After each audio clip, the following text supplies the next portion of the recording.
Xin chào cả nhà. Hôm nay em xong cái bộ dàn dưới của hai bộ cột 12 với bộ cột 14 được đào gỗ cẩm này. Nay quay cho mọi người cái phần mộc của cái dàn chân dưới của cột 12 trước nha. Đây là kiểu cái ghế này.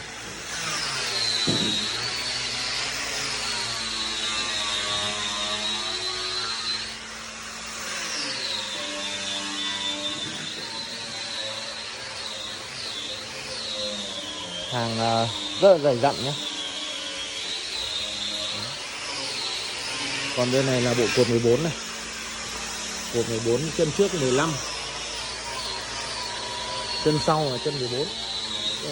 Có cái độ dốc và cái độ khi mà mọi người ngồi là có cái độ thoải cho này, thoải ra phía sau, ngồi tựa lưng rất là thoải mái.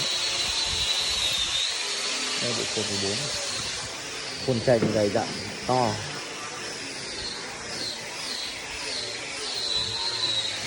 Cẩm này là cẩm cũ rồi cho nên là rất là tím, màu đẹp. Chất cẩm này em chỉ tẩy nhẹ thôi.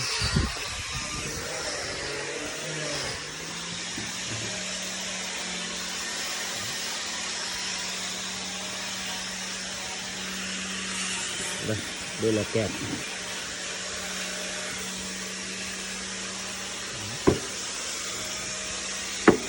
Đồn.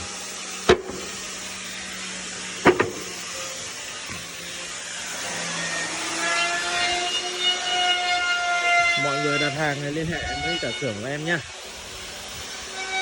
Hiện nay ở xưởng nó đang có một bộ cột 12, một bộ cột 14 đang chuẩn bị hoàn thiện mộc rồi.